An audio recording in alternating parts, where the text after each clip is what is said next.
Hi. Exactly a year ago to the day, I switched from Nikon to Sony. And in this video, I'd like to explain a little bit about that journey, why I did it, how I found that the transition from Nikon to Sony, and probably most importantly, how I've now got the Sony set up to be the absolute Swiss Army knife of full frame cameras.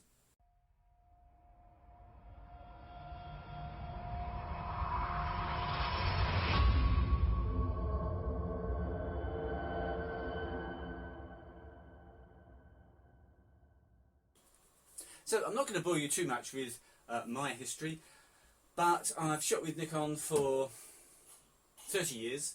I've been professional. Life only allowed me to become professional about 8 years ago, but I've been an absolutely passionate photographer. Well, I got my first camera when I was 12, and I've been passionate about photography for over 30 years.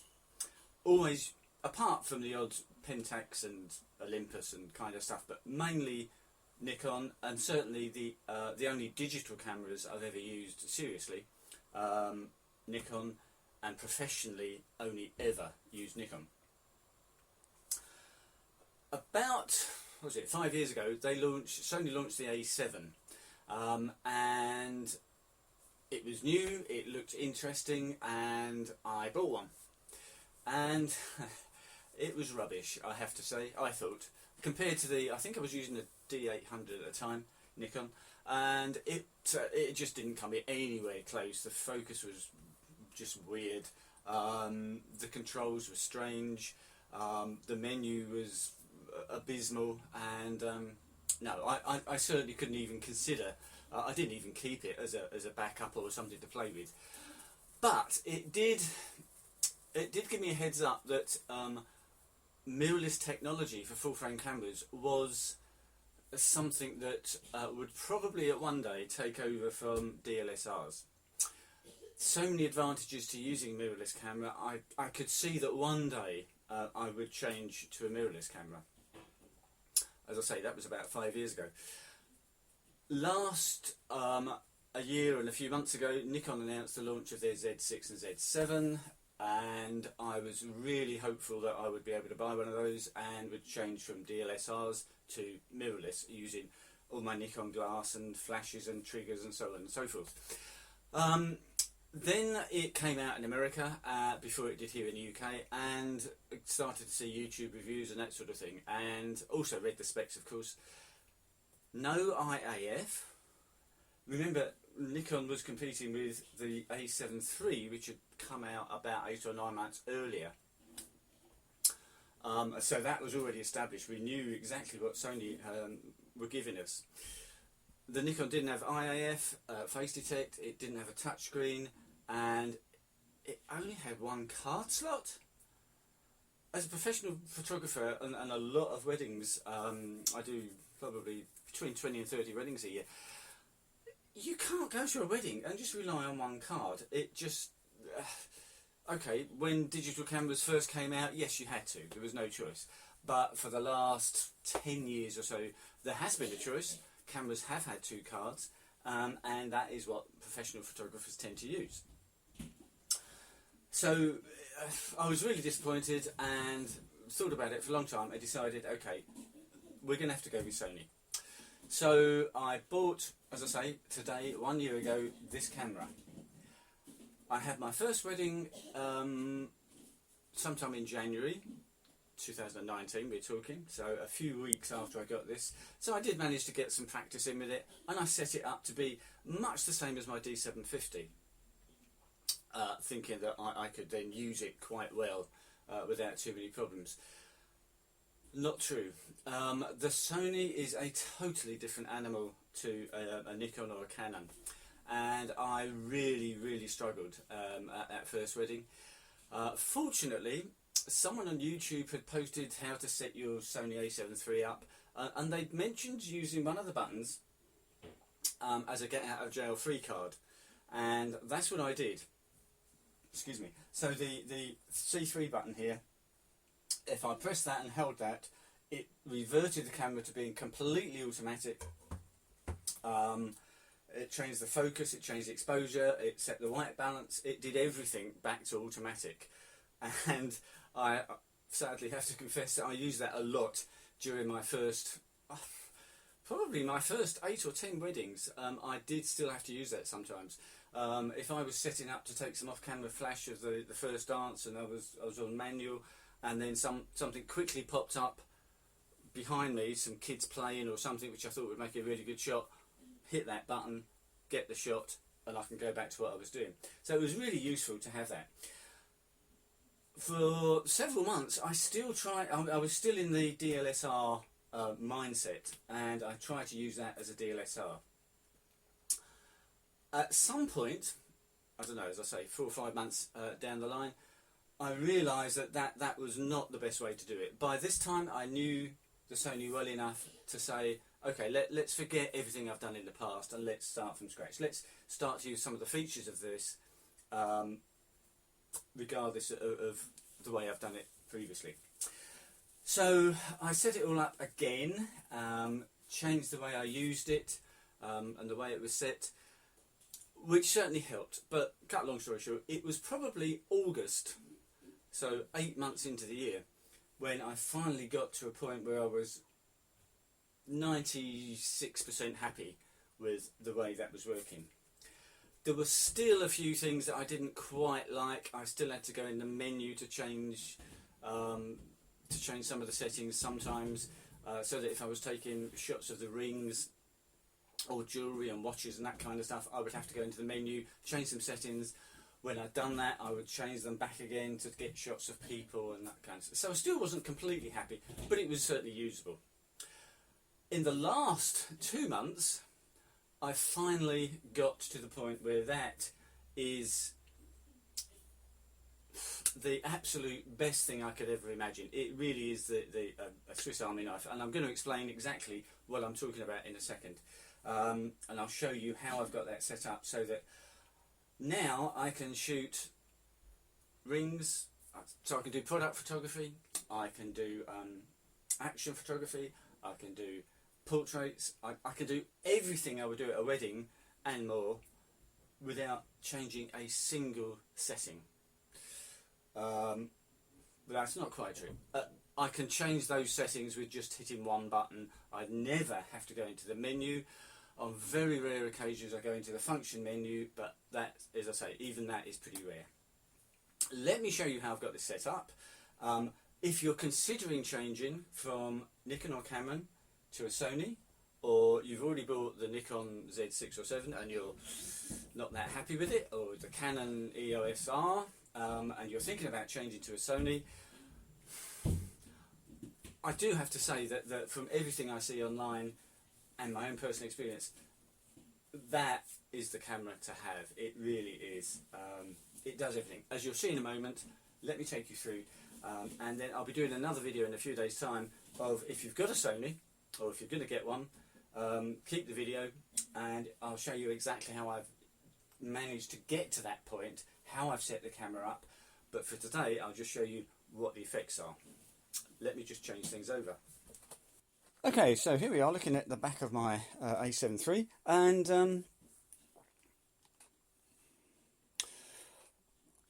let me ask you a question. What is the most important feature of a photograph, of taking a photograph? What is the one thing that you can't go into Lightroom or Photoshop and change?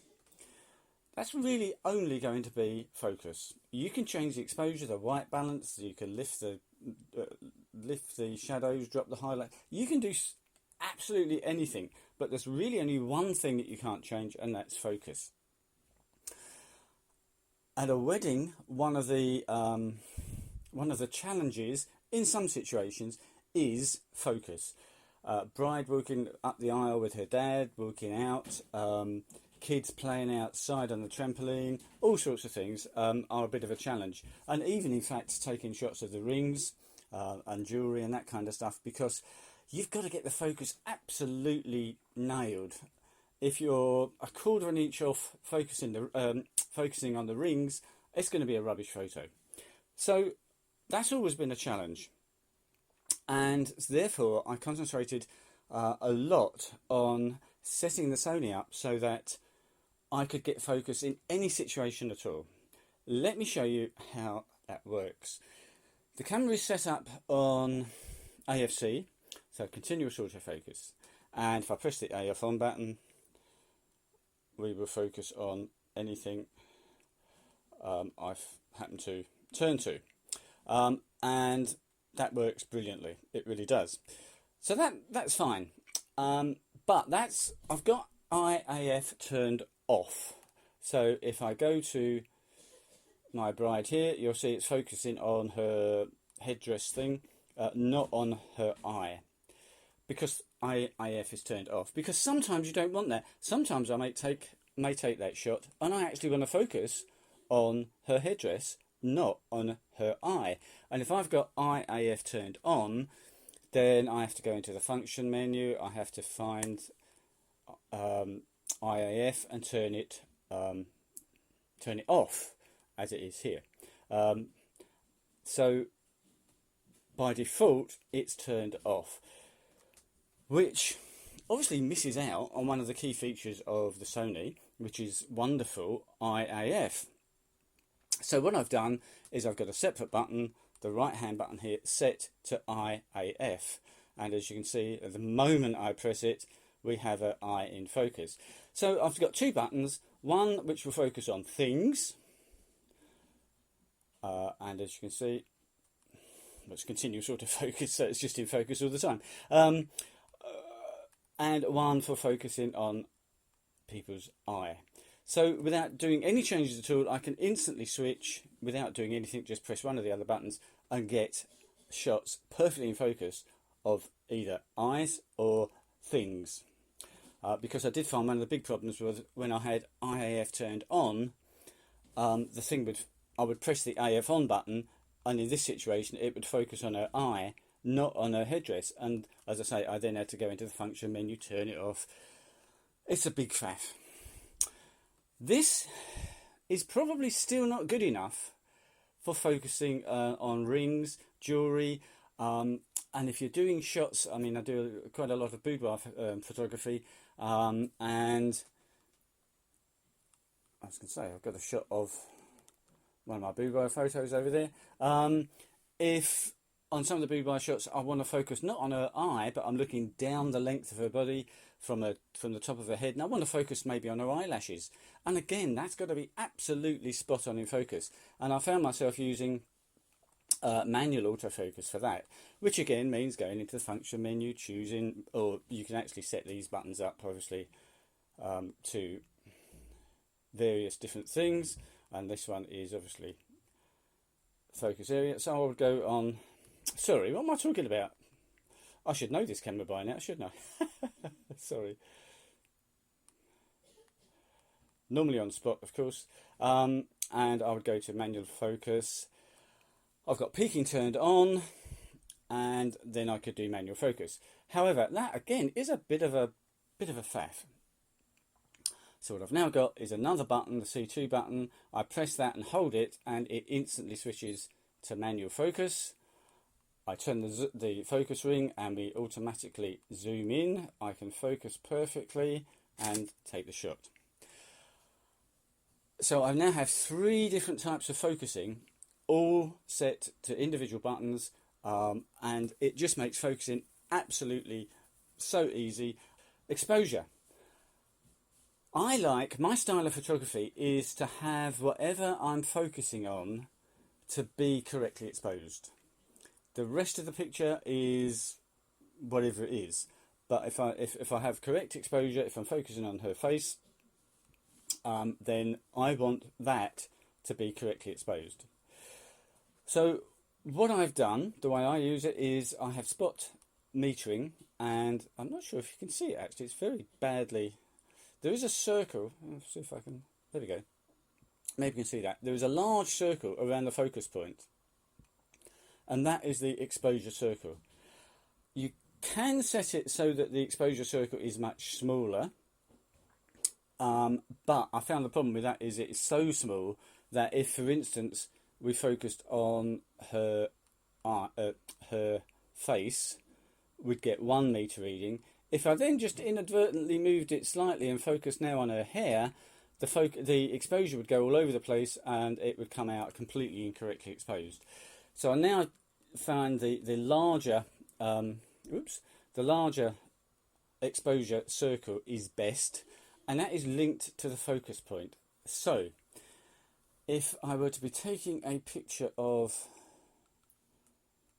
my bride here, then I would roughly get the composition right. I would move the focus point, I do move the focus point and get it roughly in the right position, and if that's the composition I wanted, I can then turn on IAF, which it is working, yeah, even though she's very small in the frame, and that would be correctly exposed. The other advantage of moving the focus point is, if I was having a problem focusing, then if I've got the focus point in the right place to get the correct composition approximately, then when I use the manual focus button, you'll notice that even though it's right over the top right hand corner of the screen, when I zoom in, it zoomed in on her face, not on the centre of the screen, and therefore you can create the composition, hit that button, manually focus with magnification and focus peaking, and absolutely nail the exposure and the focus all in one go. Some of the other buttons I've got set up, sometimes that's a bit of an inconvenience if you've got the centre, you've got the focus spot say in the centre, and you for some reason can't be bothered to move the focus point to also move the exposure point, then I would simply move the camera so that I'm over my subject, hit C1, which is exposure lock, and then I can just take whatever picture I want because that exposure is now locked in, and I have it so it stays on all the time until I hit that button again and we go back to reading the exposure for the next shot.